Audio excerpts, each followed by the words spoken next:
Estimadas y estimados participantes del PAC Humanización en Unidades de Cuidados Intensivos. Mi nombre es Fabián Pino Correa, yo soy fonoaudiólogo del Servicio de Medicina Física y Rehabilitación del Hospital Regional Antofagasta y también me desempeño como docente de la Universidad del Alba en la sede de Antofagasta. El día de hoy voy a hablar de la fonoaudiología y la atención humanizada.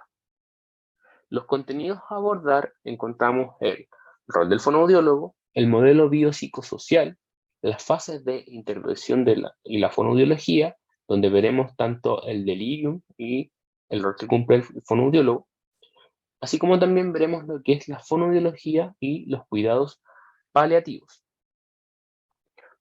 Para comenzar, vamos a decir que el fonoaudiólogo es el profesional de la salud encargado de la evaluación, el diagnóstico, el tratamiento y el entrenamiento de las funciones cognitivo-comunicativas, el lenguaje, habla, voz, deglución, motricidad orofacial y audición, así como también aporta en la prevención y en la promoción de la salud tanto en la población infanto-juvenil, adultos y adultos mayores.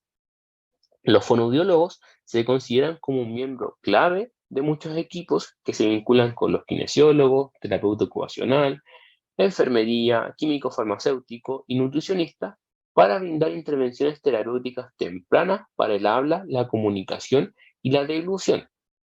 Los fonoaudiólogos también agregan valor profesional al contribuir a la toma de decisiones del equipo y los objetivos de rehabilitación a lo largo de la trayectoria del paciente, especialmente porque a menudo funcionan en todas las unidades y pueden seguir su rehabilitación de forma ambulatoria.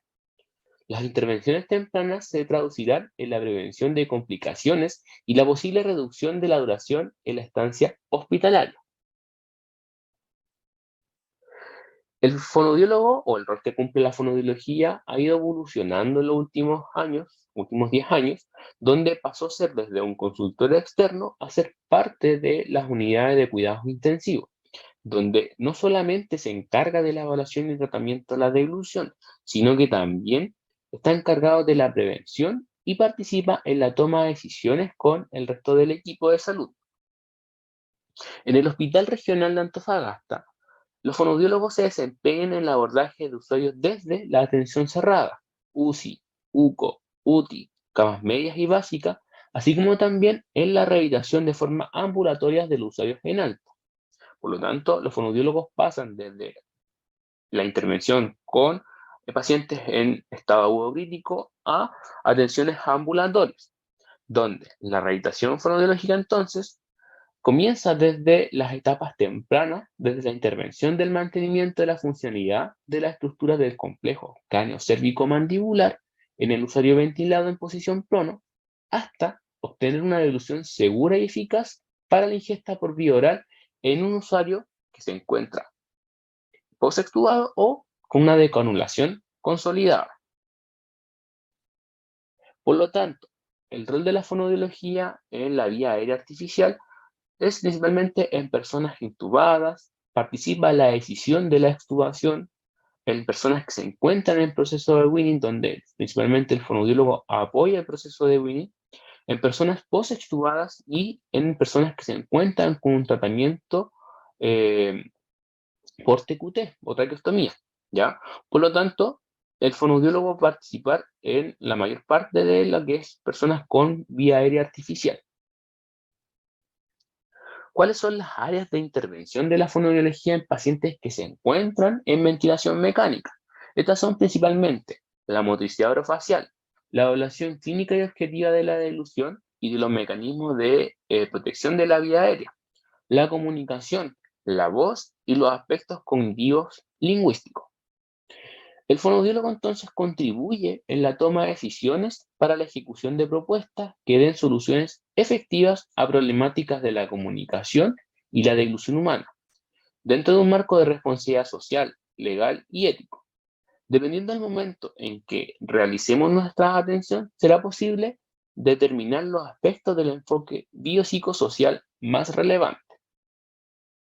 Vamos a recordar que la Organización Mundial de la Salud va a definir el concepto de salud como el funcionamiento físico, mental y social completo de una persona y no simplemente la ausencia de la enfermedad. A partir de esto, nace lo que es el modelo biopsicosocial, la cual es un modelo o un enfoque participativo de salud y enfermedad que postula que el factor biológico, el factor psicológico, conductas, factores sociales y culturales desempeñan un papel significativo en la actividad humana. Por lo tanto, a partir del modelo biopsicosocial nace la Clasificación Internacional del Funcionamiento de la Discapacidad de la Salud, o también conocida como CIF, la cual fue desarrollada por la OMS y es un marco que va a abordar el funcionamiento y la discapacidad relacionadas con las condiciones de salud en el contexto de las actividades y la participación del individuo en la vida cotidiana. Entonces, por lo tanto, el modelo biopsicosocial viene a aportar a que los enfoques de intervención tienen que estar basados en no solamente la patología, sino que también en lograr la mayor actividad y participación del ser humano. Por lo tanto, las intervenciones fonoaudiológicas no quedan atrás, sino que también se basan a partir del modelo biopsicosocial, ¿ya? Principalmente a partir de lo que dice la CIF.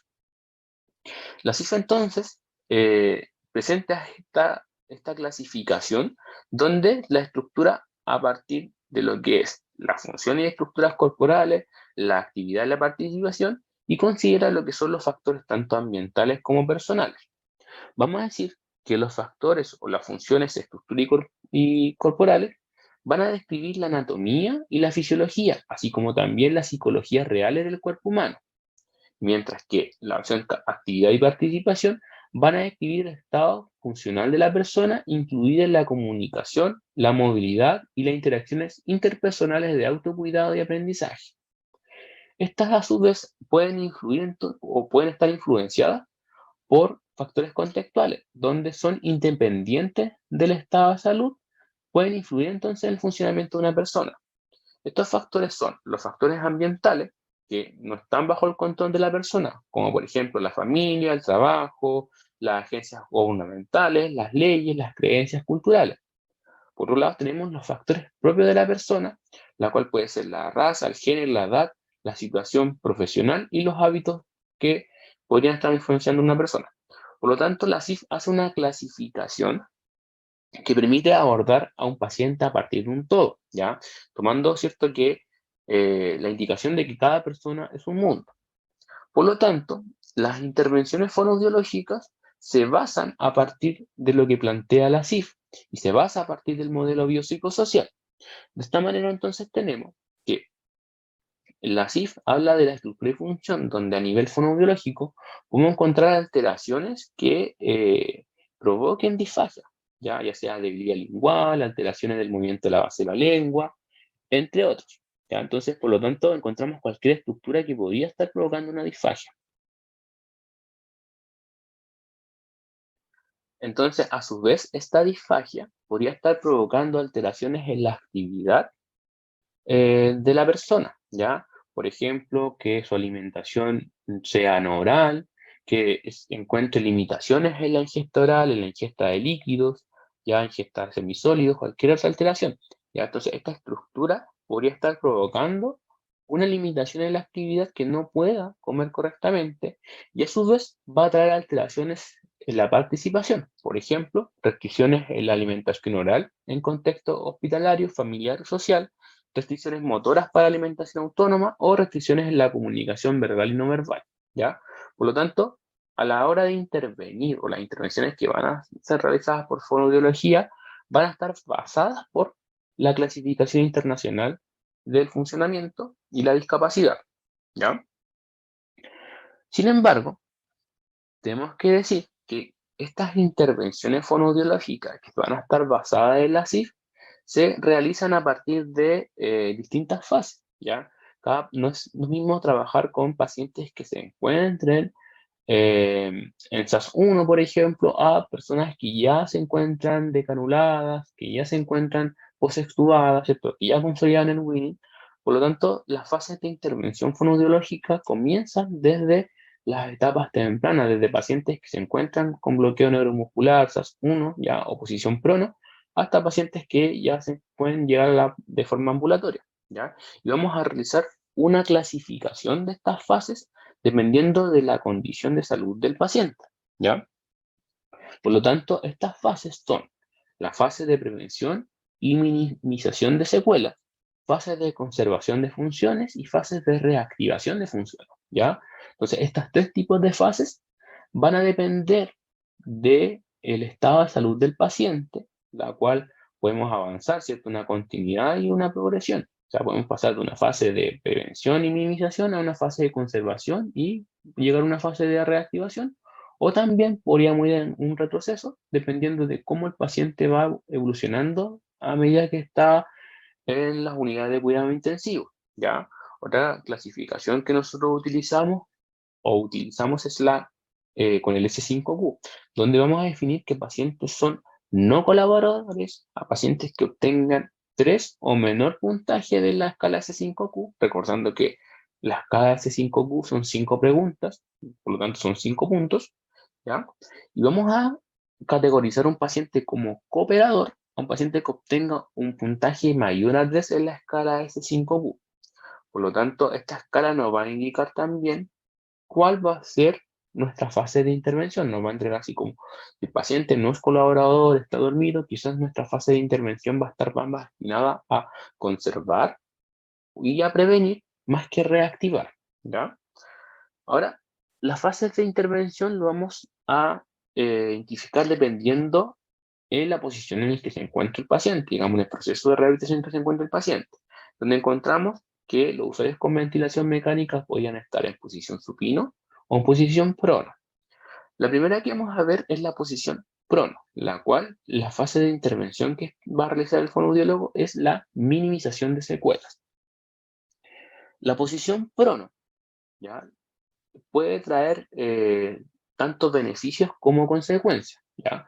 Como sabemos, los beneficios, uno de ellos es mejorar la parte ventilatoria del paciente, ¿ya? Pero también puede traer algunas consecuencias, como por ejemplo la pérdida del catéter venoso central y periférico, la sonda de alimentación y los catéteres arteriales, lesiones en la piel, principalmente en la cara y cabeza, la pérdida o desplazamiento del tubo endotraqueal, la inestabilidad hemodinámica transitoria, los episodios de sepsis atribuidos o de licencias a aseo quirúrgico abdominal, por ejemplo, lesión en el plexo braquial, entre otras, donde las principales alteraciones que nosotros como fonoaudiólogos encontramos son las que se llevan a cabo en el complejo cráneo-cervicomandibular, es decir, a nivel de cráneo, mandíbula, ¿cierto? Que podrían estar provocando futuras alteraciones tanto en la deglución, en la voz y en la comunicación. ¿Ya? Por ejemplo, estas lesiones encontramos la edema facial, la mucositis, la glositis, ¿ya? Por lo tanto, las principales estrategias que como fonoaudiólogos realizamos en pacientes que se encuentran en prono con en SAS1 más bloqueo neuromuscular consiste en una evaluación diaria. Todos los días se debe evaluar cómo se encuentra el paciente, cómo se encuentra su cavidad oral, cómo se encuentra a nivel facial, ¿ya? Realizar posicionamiento del cráneo cervicomandibular, es decir, alinear lo que es la cabeza con respecto al cuerpo, ¿ya? Alinear que todas las estructuras musculares se encuentren de forma adecuada y no se realicen acortamientos musculares. Posicionar también el tubo orotraqueal a nivel intraoral para que no provoque lesiones. Realizar ventilaciones o verificaciones, mejor dicho, del punto de presión, ¿ya? Realizar prevenciones de la mucosa oral, ¿ya? Optimizar la higiene oral, hidratar y lubricar la cavidad oral y en los casos que sea pertinente derivar a patología oral. Realizar prevención de las úlceras por presión facial, donde el fonoaudiólogo está encargado de hacer una revisión diaria, tanto de la piel, de los dientes, de la lengua, ¿cierto? Y entre otras estructuras. Manejar el edema facial a través de estrategias de drenaje linfático facial y prevenir también lo que va a ser la vía aérea superior con cada 12 horas por lo menos, ya mínimo cada 12 horas. Por lo tanto, entonces, el fonoaudiólogo, su principal tarea en pacientes que se encuentran en posición prono es la fase de minimización de secuelas, donde las estrategias que va a realizar es el manejo de edema facial, el posicionamiento y alineación de las estructuras craneocervicomandibulares, prevenir las úlceras por presión, tanto facial y úlceras que van a ser intraorales, prevenir y detener precozmente la glositis, optimizar la higiene oral, hidratar y lubricar las mucosas y realizar aspiraciones de las secreciones orales y orofaringes. Por lo tanto, la evaluación diaria que realiza el fonoaudiólogo lo hace a través de escalas, por ejemplo, la escala oral de Beck, la cual es una escala que permite evaluar tanto los labios, la mucosa, la lengua, los dientes, ¿ya? Para ver si se encuentra algún riesgo de lesión, se encuentra hidratada, se encuentra deshidratada, se encuentran restos de saliva adherida a los dientes, por ejemplo, donde en estos casos tienen que informar al equipo de salud, entregar información a enfermería, a los CENS, a quien sea pertinente con el fin de prevenir lesiones, ¿ya? Necesariamente, por ejemplo, podemos indicar que el paciente presenta una deshidratación de la cavidad oral, por lo tanto, tenemos que realizar mayor veces el número de higienes orales para evitar que se produzca una neumonía asociada a la ventilación mecánica. Por otro lado, tienen que realizar un posicionamiento cráneo-cervicomandibular, donde tiene que resguardar la mejor alineación posible tanto de la cabeza, el cuello, el tronco y la laringe, ¿ya? El uso del tubo orotraqueal puede traer alteraciones tanto a nivel facial, a nivel intraoral, ¿ya? Por ejemplo, lesiones en los labios, puede provocar lesiones en la lengua, en el paladar, entre otras, ¿cierto? Pero un riesgo de permanecer los tubos traqueales de forma prolongada es las lesiones que provoca a nivel laríngeo, ¿ya? Una de las lesiones es la que tenemos, por ejemplo, en pantalla, la cual se conoce como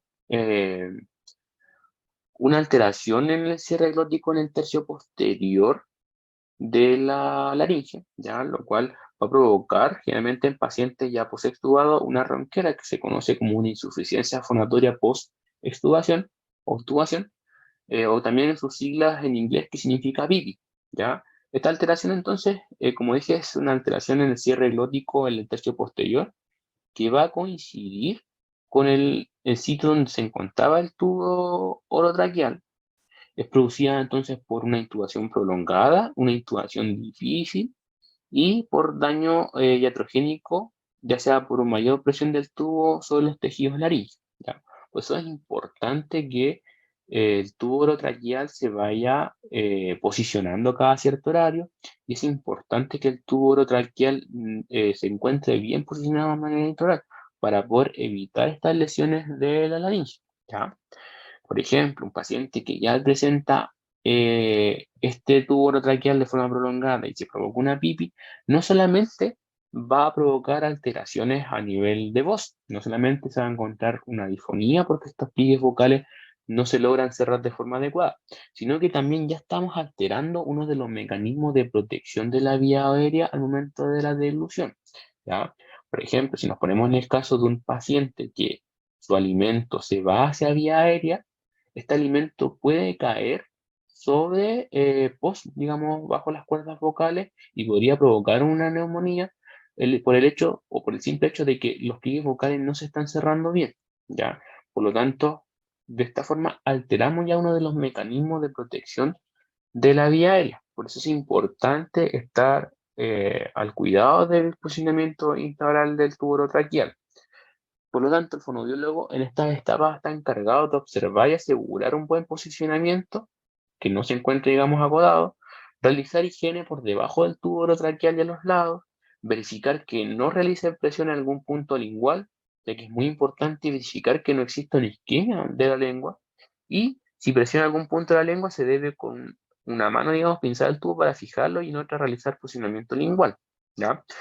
Es muy importante que el fonoaudiólogo posicione el tubo traqueal, pero también es muy importante que el fonoaudiólogo eduque al personal para que esta sea un conocimiento de todos y podamos evitar lesiones que eh, al despertar, digamos, el paciente sean de mayor dificultad. Por ejemplo, si tenemos alguna lesión de lengua, si tenemos alguna lesión digamos, paladar o algo, ya podemos pensar en que el paciente va a presentar disfagia solamente por presentar esa lesión, que va a presentar alguna dificultad para comer algún alimento, ¿ya?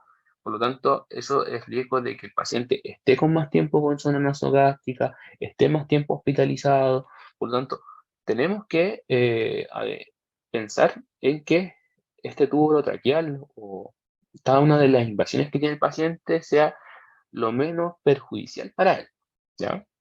Otra de las funciones que eh, se encarga el fonoaudiólogo en estas etapas en prono es el manejo del edema a través del drenaje linfático facial manual, ¿ya?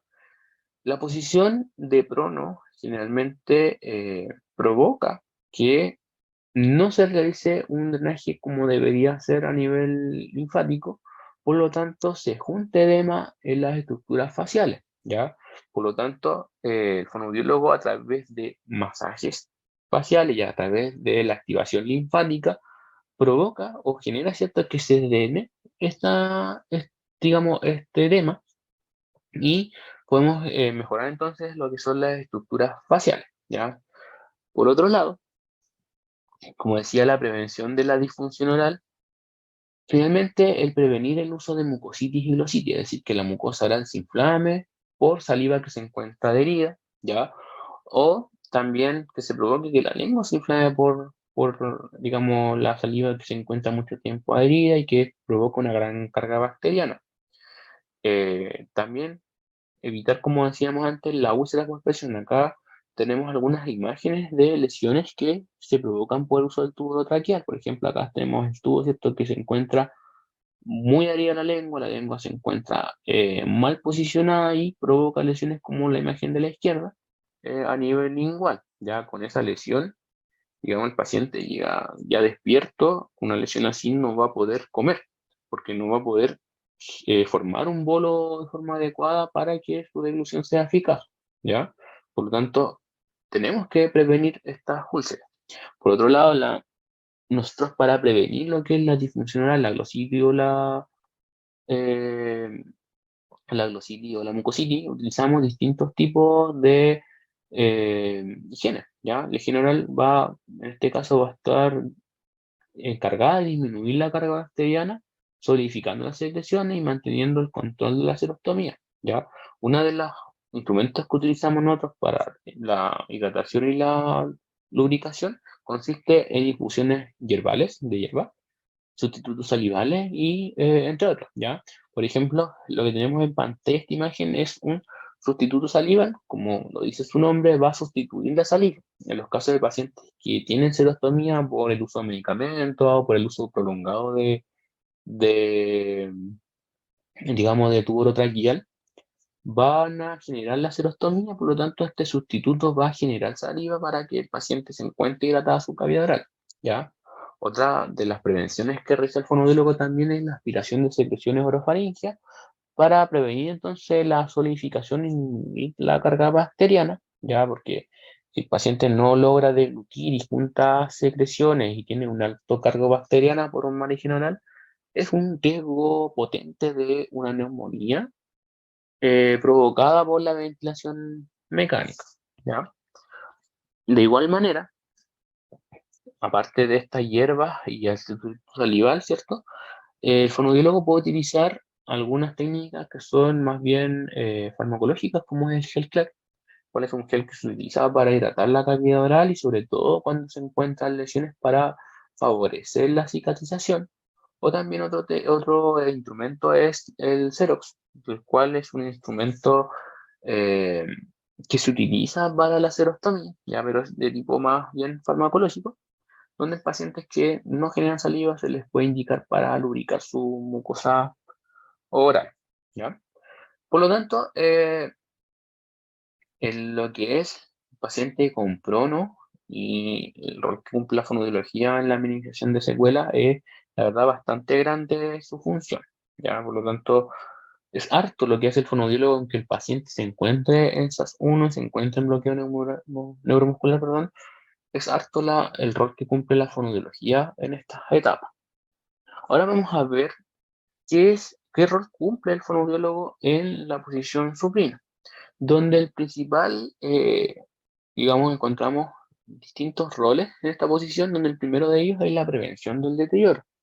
Y para esto vamos a decir que en la fase de prevención se consideran aquellos usuarios que se encuentran en un nivel de sedación eh, total, con o sin uso de bloqueos neuromusculares. Ya, por ejemplo, el nivel 1 en la escala de SAS, o también puede ser utilizado en pacientes que se encuentran en SAS 2 a SAS 5. Y este nivel considera la realización de técnicas orientadas en prevenir las secuelas que son generadas en las estructuras craneocervicomandibulares, interior de la cavidad oral, la cabeza, el cuello y la cintura escapular, asociadas al uso de la vía aérea artificial. Como vimos, igual que en Pronos, más o menos es similar la tarea que realizamos, donde se debe hacer una evaluación diaria con la escala oral de Beck, donde dijimos que vemos la lengua, los labios, la mucosa oral.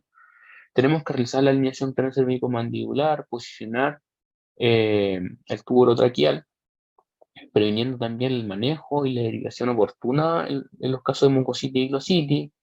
Tenemos que hidratar, ¿cierto? Lubricar lo que es tanto la piel, realizar drenaje linfático como vimos anteriormente, aspirar secreciones, mantener las estructuras craneocervicomandibulares a través de la masoterapia, la crioterapia o la movilización pasiva, ¿ya? Tenemos que evitar entonces las lesiones a nivel oral, como vemos en estas imágenes. Acá tenemos eh, una persona con tubo orotraqueal que le provocó lesiones a nivel de lengua o de labio también, se puede ver acá. Si fijan, aquí en digamos, la encía se provocó una úlcera, ¿ya? En cambio acá tenemos una lesión provocada por el tubo orotraqueal. Entonces, el fonoaudiólogo tiene que prevenir en esta etapa que esto se genere, ¿ya? Por otro lado, tenemos que en pacientes subinos realizamos las fases o participamos en las fases de conservación.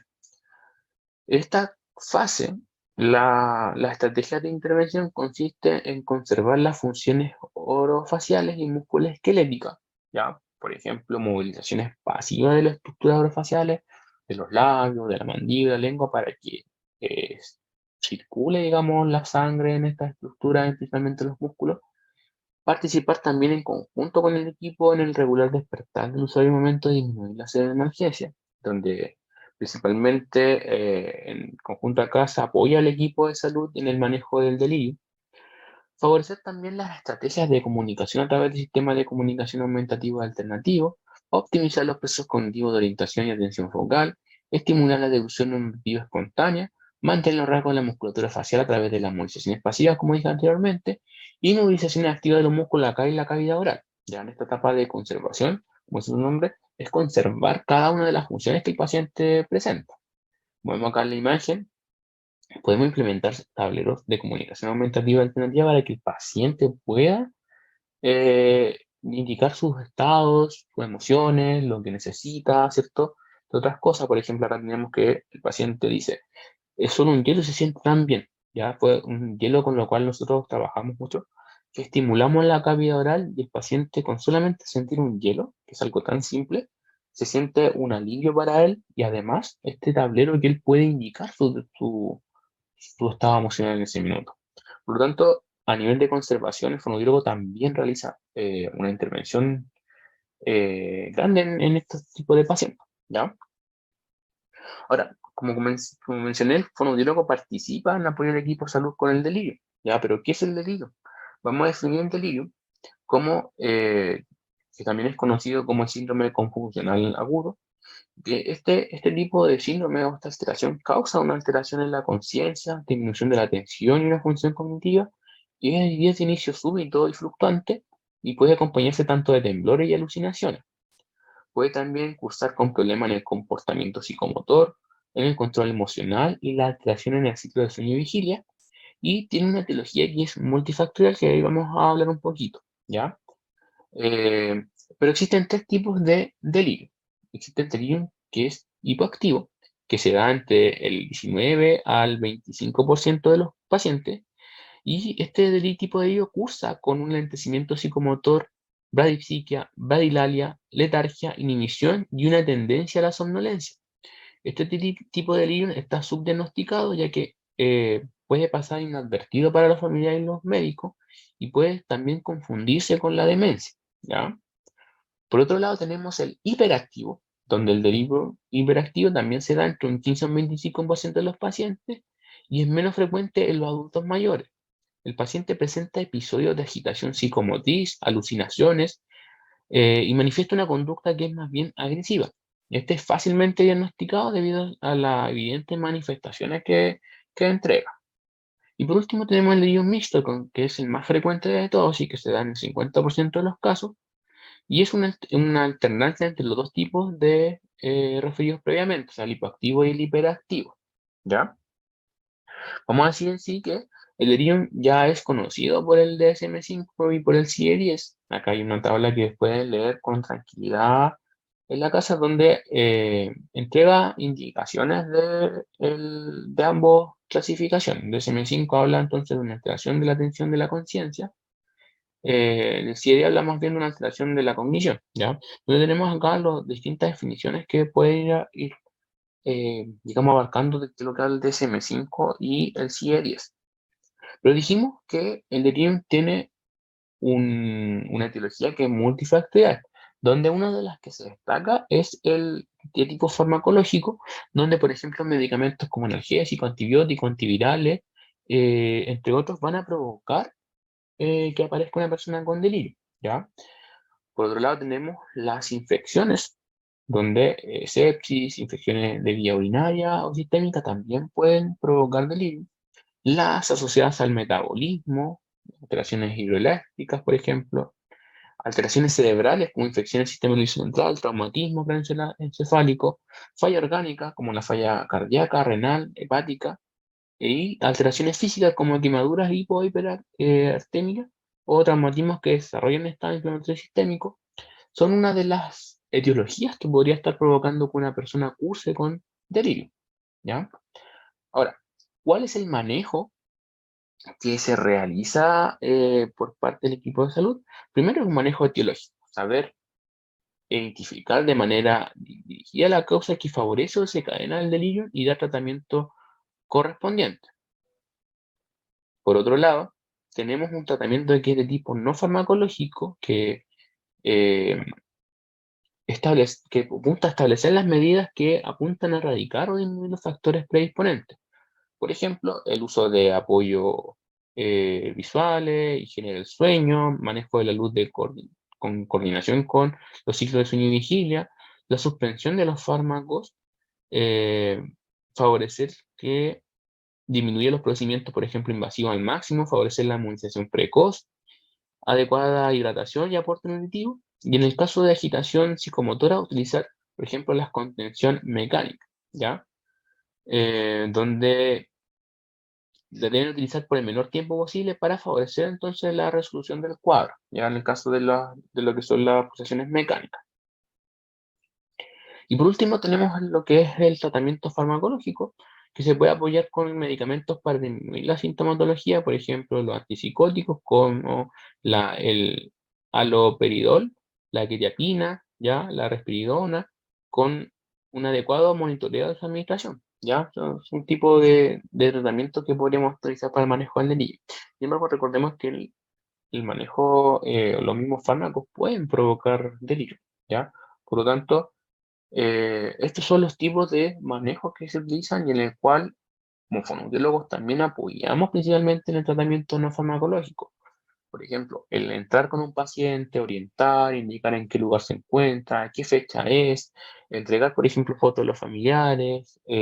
Aquí se apoya mucho con la terapia ocupacional en mostrar videos de familiares, el, el traer a la realidad lo mayor posible. ¿Ah? Como fonoaudiólogos también el ayudar en la alimentación, en entregar, por ejemplo, horarios de alimentación. Si bien está contraindicado alimentar a un paciente con delirium por sus alteraciones de conciencia cognitiva que hay, sí se puede realizar un aporte de alimento exclusivamente por fonoaudiología como método de entrenamiento, ¿ya? Si se puede apoyar a una persona que sienta alimento y que vaya recordando, ¿cierto?, cómo es este apoyo, ¿ya? Por lo tanto, el fonoaudiólogo en el manejo del delirium es un integrante más del equipo de salud para apoyar el manejo y para que la persona salga de esta situación que le está provocando delirio, ¿ya? Entonces, ¿cómo vamos a prevenir? Favoreciendo la movilización precoz y asistencia al equipo de rehabilitación, manteniendo una adecuada hidratación y nutrición, evitar el uso innecesario de elementos invasivos, evitar el uso innecesario de medicación, una estimulación comunitaria, como decía yo, con manejo de iluminación, activación de las marchas, lectura y orientación temporoespacial. Decirle, estás en el Hospital Regional Antofagasta, el día de hoy es tal día, tal mes, tal año, es tal hora, y ojalá ser constante durante la sesión en repetir varias veces esto para que la persona, mientras está con delirium, tenga sus agitaciones, lo logramos controlar solamente con el hecho de reorientarlo. Mantener la higiene del sueño, propiciar la actividad diurna y ambiente adecuado durante la noche e involucrar también a los familiares en el acompañamiento del paciente durante su estancia hospitalaria. O sea, pedir a los familiares que envíen imágenes, que vayan a visitar, que le traigan noticias de los sucesos actuales. Ojalá todos lo- las buenas noticias, no entregan este estado noticias que no son pertinentes, ¿ya? Pero involucrar a los familiares en el acompañamiento del paciente durante esta instancia.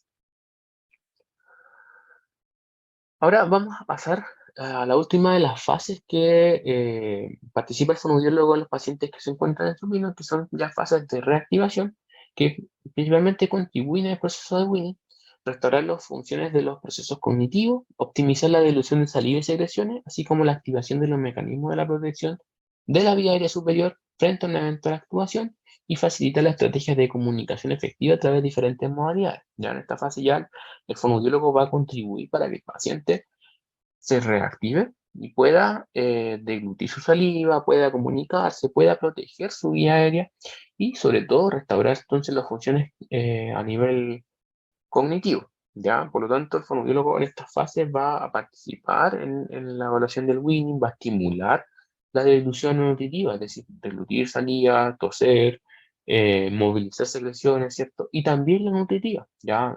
Ojalá deglutir alguna consistencia, algún alimento, empezamos con algo, por ejemplo, bien licuado o llegar hasta algo ya más entero, ¿ya?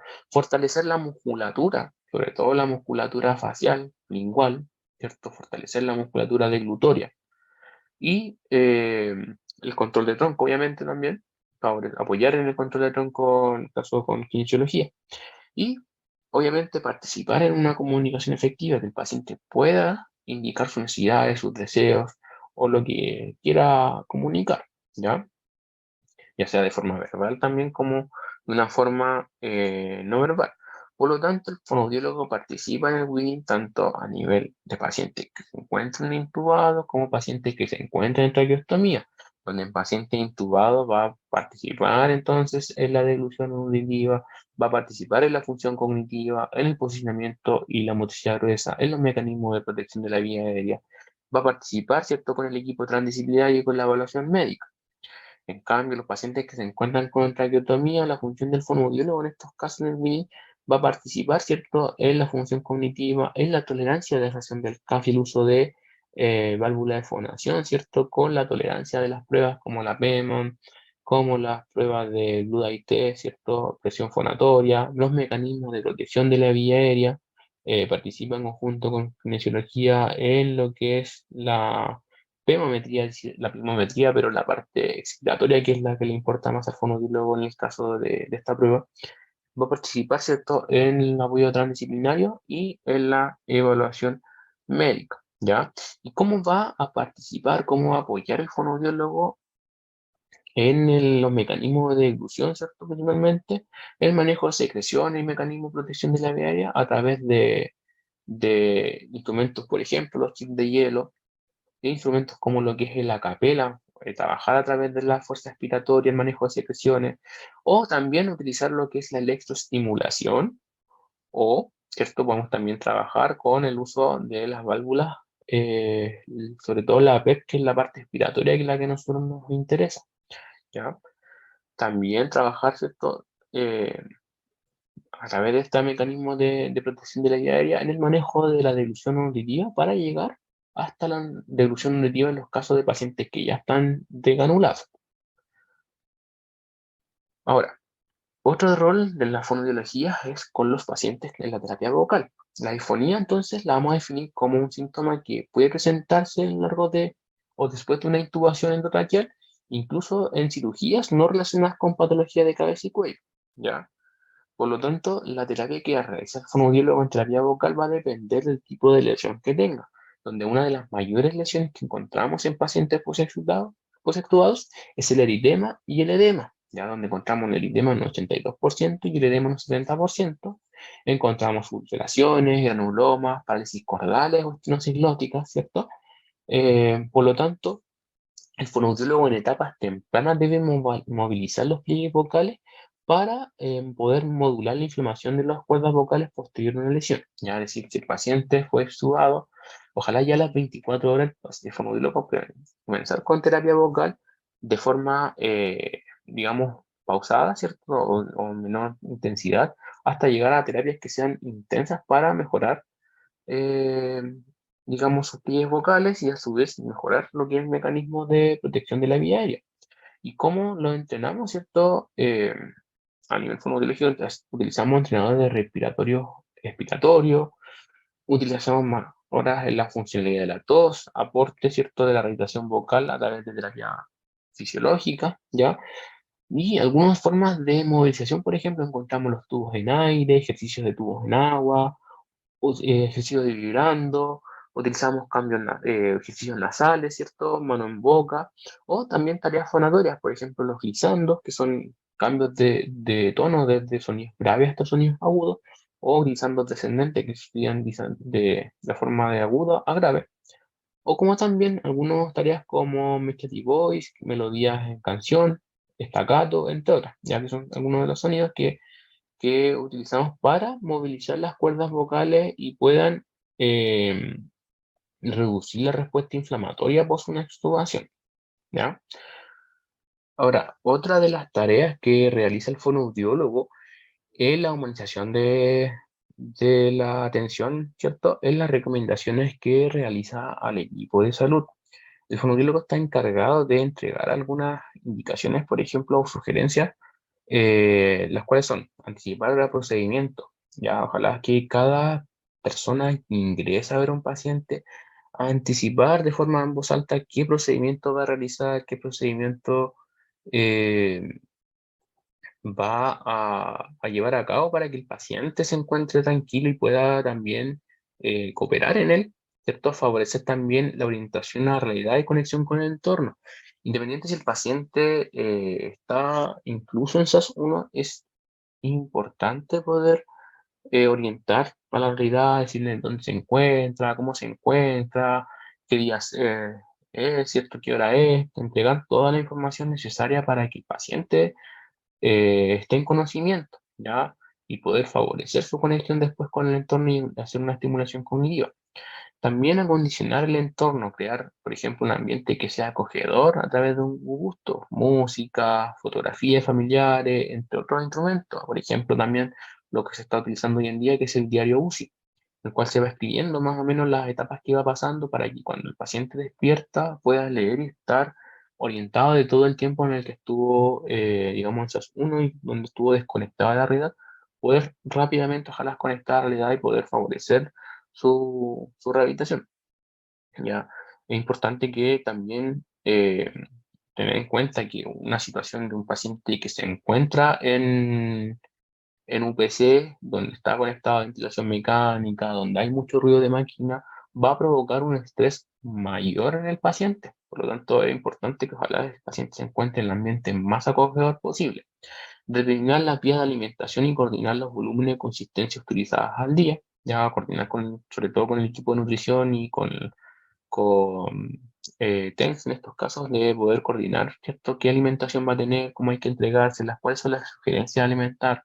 Mantener una buena higiene oral para evitar las neumonías, regulación cognitiva para las terapias, mantener una carga llevadera para el paciente, es decir, que el paciente ojalá no se sienta fatigado por tanta terapia que realiza, regular, ¿cierto? De forma de cuántas veces al día avanzar, si se realizó una terapia reciente, por ejemplo, por parte de kinesiología, no ingresar inmediatamente por parte del equipo para no cansar o que el paciente no se sienta agobiado, digamos, de tanta terapia. Considera también mantener la motivación en equilibrio con precaución, o sea, no poner al paciente a procedimientos que sean poco seguros también para él. ¿ya? Por otro lado, por parte de kinesiología, por ejemplo, recomendar el caso del tratamiento respiratorio, lo que es la tos, porque a nosotros como fonoaudiólogos nos interesa que se proteja la vía aérea con una tos que sea más bien efectiva. Entonces, recomendar el caso, ¿cierto? Que encontramos que la tos no es lo suficientemente posible para proteger durante la alimentación, decirle a kinesiología que nos apoye con eso. Las vías de comunicación mediante cuadernos, por ejemplo, de comunicación, entrenar tanto el paciente y el equipo, si en caso de que el paciente no pueda conversar vía oral porque se encuentra con una traqueostomía, entregar algún método de comunicación, ya sea escritura, tablero de comunicación, entre otras, y ojalá que el mismo equipo también se vaya familiarizando para apoyar en la rehabilitación del paciente. Ya, en caso de enfermería, de familia, al iniciar ingesta por confort, en el caso de que sean ingestas muy pequeñas, considerar los monitoreos o las condiciones respiratorias antes cambio de la ingesta, ¿ya? Supervisar también las composiciones de manera rigurosa y observar los signos y síntomas de penetración y aspiración. Enseñarle al equipo cuándo es un signo de penetración y de aspiración, enseñarle al equipo eh, que nos podía estar indicando o qué situaciones podríamos estar presentes dentro de una disfagia, ya que podemos arder también. Entonces, esas son como todas las comunicaciones las recomendaciones que podemos entregar al equipo. Ya, y de esto nace lo que son la comunicación aumentativa y alternativa, la cual debe ser un facilitador y no una barrera para que el paciente pueda utilizarlo, ¿cierto? Y ser también concientizado, digamos, por el personal, ¿ya? Donde van a garantizar estas comunicaciones aumentativas y alternativas la comunicación efectiva del usuario con el equipo de salud. O sea, si el paciente le duele algo y no lo puede comunicar, utilizar estos tableros podría ser una forma para que también el personal, por ejemplo, la enfermería y el test, tomen conocimiento de lo que necesita el paciente en este momento.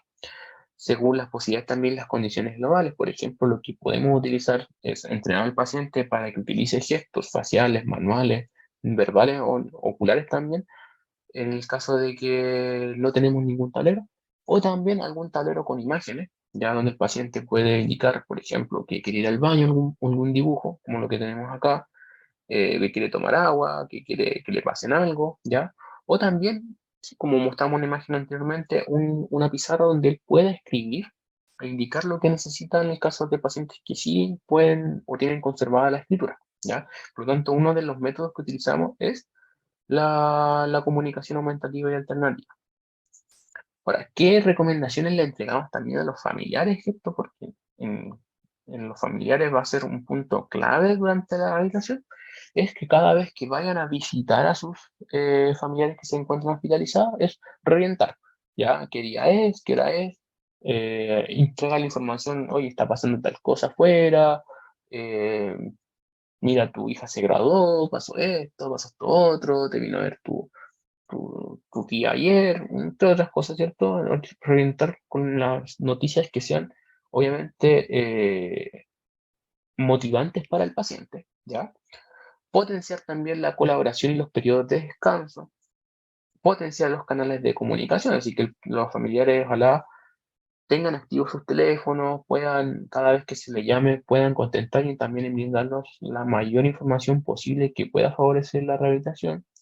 También las indicaciones del uso de válvula de fonación, es decir, si el paciente está doblando la válvula, ojalá coordinar el uso de válvula de fonación con las visitas de los familiares para que puedan conversar, ¿ya? Entregar la información de cuánto tiempo lo está usando, el por qué lo está usando. También entregar la información de educación de alimentación segura, ¿ya? Por ejemplo, tenemos la imagen acá, posicionar al paciente en 90 grados, no tener distractores como televisor, radio, entre otros, eh, esperar que trague antes de entregarle otra ingesta, ¿cierto? Son algunas de las indicaciones que podemos apoyar al familiar para que tenga una alimentación segura y no exista riesgo de disfagia, ¿ya? Y por último, mantener un higiene oral y potenciar el control de las secreciones, ya va a ser fundamental entonces poder mantener una adecuada higiene oral. Bueno, esas son como algunas de las recomendaciones que podríamos entregarle tanto al equipo de salud como a los familiares para favorecer la rehabilitación del paciente. Pero ahora nos vamos a poner en el caso de los cuidados paliativos, ya pacientes que eh, por su condición de salud solamente podemos mantener y conservar, ¿cierto? Algunas cosas y no se puede llevar a cabo una rehabilitación, ¿ya? Vamos a decir que los cuidados paliativos, vamos a definir, ¿cierto?, que son conceptualizados como la asistencia entregada por un equipo de salud con el fin de mejorar la calidad de vida de una persona que enfrenta los problemas que son propios de una condición de salud potencialmente mortal. Las primeras iniciativas que influyen en los fonoaudiólogos en equipos de cuidados paliativos surgen a propósito de una participación en manejo de pacientes con cáncer. Desde entonces, su integración en equipos de enfermedades no oncológicas se mantiene en desarrollo, ¿ya? O sea, antiguamente el fonoaudiólogo participaba solamente en los pacientes con manejo con cáncer. Actualmente, Tobar, que un fonoaudiólogo, menciona en un estudio que de medida paulatina se ha ido integrando en otras enfermedades que no son oncológicas, ¿ya?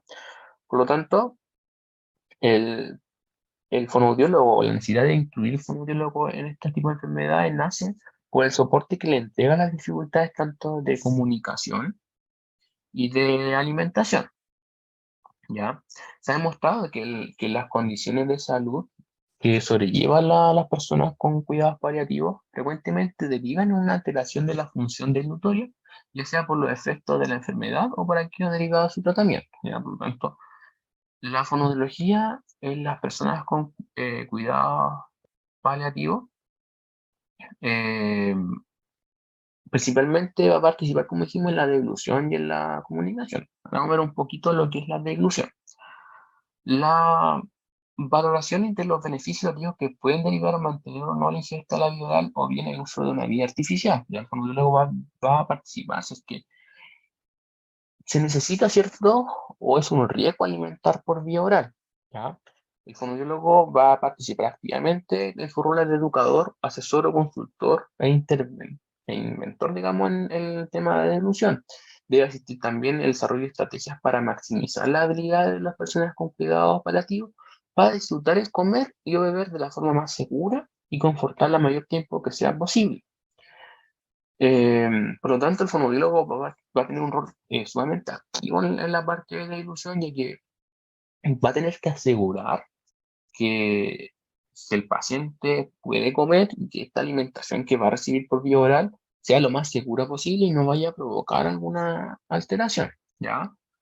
Eh, el uso también de lo que va a ser las vías alternativas de nutrición e hidratación va a participar, ¿cierto?, en definir si es que necesita una vía de alimentación o no. Pero es relevante señalar que la evidencia disponible a la fecha no recomienda mucho el uso de vías alternativas que faciliten la nutrición e hidratación artificial. Al respecto, los antecedentes actuales definen que la indicación de sonda o ostomía como solución final para la disfagia en pacientes que se encuentren en cuidados paliativos puede significar consecuencias adversas de difícil manejo. En personas que aún mantienen cierto grado de participación, el uso de sonda se ha vinculado a situaciones como la exclusión, por ejemplo, de las comidas, incrementando su aislamiento social, seguido por un aumento del tiempo en cama, favoreciendo el fracaso de todo intento por optimizar su condición y acelerando la muerte en algunas personas, ¿ya? Em, por lo tanto, hay que ver bien a qué personas hay que indicar vías de alternativa de nutrición e hidratación. Ya ojalá no es para todo. Por ejemplo, personas que tenemos con demencia, muchas veces es un riesgo instalar una vía de alimentación, que en caso de estas personas no está muy indicado, ¿ya? Las vías alternativas, como por ejemplo, como medida para prevenir la aspiración, la literatura científica actual, cada vez más numerosa, ha demostrado que el uso de sonda y ostomía no logra prevenir aspiraciones, ¿ya? Por otro lado, la vía de alimentación alternativa como medida para mejorar la condición física y la nutrición. La alimentación artificial no siempre logra la mejora del funcionamiento del peso, el estado nutricional o la regeneración de heridas. De hecho, se ha demostrado que su uso no tiene efectos sobre la malnutrición de personas con enfermedades crónicas, ni ayuda a la recuperación de aquellas que tienen lesión por presión. Por el contrario, se le ha asociado mayor riesgo de muerte y peor calidad de vida eh, en estos casos, ¿ya? Por lo tanto, también tenemos que considerar si que vamos a indicar una vía alternativa de alimentación o no, ¿ya? En este caso, el fonoaudiólogo va a estar encargado de determinar constantemente la funcionalidad deglutoria, la capacidad de alimentación de general y el rendimiento cognitivo-conductual de los pacientes para poder decir si el paciente puede alimentarse con vía oral o no puede, digamos, alimentarse por vía oral, ¿ya? El fonoaudiólogo entonces va a determinar constantemente dando un seguimiento a los cambios producto de la enfermedad de base. En dichos datos va a entregar aquellos factores, va a indicarse todo, va a considerar aquellos factores que van a ser contextuales y mentales que pueden favorecer cualquier tipo de ingesta. Y para ello el fonoaudiólogo debe considerar todas las estrategias eh, que sean necesarias para que permitan mantener la higiene oral durante el mayor tiempo posible y por sobre todo la prevención de las respuestas motoras faringias para la dilución de sus secreciones.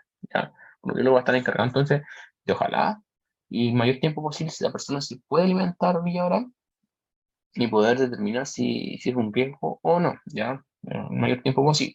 Y en el caso de aquellas personas que presenten disfagia que va a ser severa, va a recomendar, ¿cierto? Considerar la ingesta ya sea por confort, o sea, la persona no se puede alimentar bien, tiene una disfagia muy severa, puede mantener quizás algunas ingestas que son más bien por confort, porque el paciente pueda sentir la saciedad, digamos, de poder comer algo, ¿ya? Entonces, es una evaluación constante por parte del equipo de fonoaudiología de poder determinar cuándo es seguro y no es seguro alimentar en los cuidados paliativos y cuál va a ser la vía de alimentación que sea más necesaria, ¿ya? Ahora, por otro lado, otro rol ya del fonoaudiólogo va a ser en la comunicación, en los cuidados paliativos. Como resultado del progreso de la enfermedad, las capacidades comunicativas de las personas con cuidados paliativos disminuyen progresivamente, siendo necesaria una serie de estrategias orientadas a incrementar su eficacia comunicativa. La intervención fonológica, la comunicación de las personas con cuidados paliativos, toma como propósito mantener durante el mayor tiempo posible el control de la persona, sobre todo su cuidado y planes de fin de vida, permitir además las interacciones significativas de las familias, amigos y cercanos, manteniendo la cercanía emocional y social, optimizando las habilidades de las personas con cuidados paliativos para expresar sus necesidades, preocupaciones y preferencias, y preservar las personas con cuidados paliativos la habilidad para expresar su estado emocional, ¿ya? Las habilidades comunicativas de las personas se afectan en la interacción de sus interlocutores, transformándolas en un acto que se vuelve poco predecible debido a los defectos de las fluctuaciones a nivel de alerta, la fatiga, el dolor y la respuesta a la medicación y la propia progresión de las enfermedades de base. ¿Ya? Por lo tanto, las habilidades comunicativas se ven afectadas por, por la enfermedad y podían deberse no solamente por el efecto, ¿cierto?, de la propia enfermedad, sino que también su estado de alerta, el mismo dolor que presente, va a provocar que la persona no se quiera comunicar, ¿ya? Por lo tanto, una de las estrategias que nosotros podemos utilizar en estos cuidados paliativos, digamos, es entrenar a los interlocutores, ¿ya? Entrenar digamos, familiares, a, a demás personas, ¿cierto? Para que puedan mantener una conversación con las personas, entregar, digamos que decirle a las personas tienes que mirar, por ejemplo, a la cara, intentar descifrar, ¿cierto? Qué es lo que quiere decir, ¿cierto? Para que eh, puedan llevar a cabo una comunicación, ¿ya? Y en el caso, ¿cierto?, del mismo paciente, implementar sistemas de comunicación aumentativa alternativos, como vimos anteriormente, tableros de comunicación, establecer, ¿cierto?, pizarra, gestos, entre otras cosas, para que el paciente pueda eh, mantener esta cercanía, ¿cierto?, emocional y social, pueda expresar sus necesidades y también pueda expresar sus estados emocionales. ¿Ya? Por lo tanto, el cuidado paliativo, el rol que cumple el fonoaudiólogo para mantener, ¿cierto? Al máximo esta entrega que sea de calidad, ¿cierto? Esta atención humanizada, es que el fonoaudiólogo, o digamos que el paciente logre poder deglutir, ¿cierto? Y también logre comunicarse de la mejor forma posible para que eh, se mantenga sus condiciones durante el mayor tiempo que el paciente pueda, ¿ya?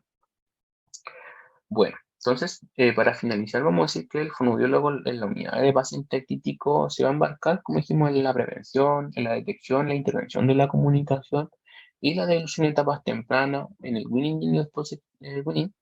Entre los beneficios de esta intervención se encuentra entonces la disminución de estadía hospitalaria y disminución de las complicaciones respiratorias, el uso y el tiempo de la vía alternativa de alimentación, una decanulación precoz y un aumento de las habilidades comunicativas. Y también recalcar, ¿cierto?, que el fonoaudiólogo va a participar, ¿cierto?, en los cuidados paliativos, va a participar en la parte del delirium, ¿cierto?, al igual que el resto del equipo, para que la atención que reciba el paciente sea de calidad y que sea lo mejor posible y lo más cercana a él para que se sienta, ¿cierto?, beneficiado y se sienta en la mejor condición de salud, digamos, tanto social y familiar y a nivel psicológico, ya como lo describe la. Eso, la verdad, acá tenemos la referencia de lo que explicamos el día de hoy y dar desde ya muchas gracias por la atención de haber escuchado esta clase a nombre de todo el equipo de fonoaudiología del Servicio de Medicina Física del Hospital Regional de Antofagasta. Espero que estén muy bien y que se cuiden.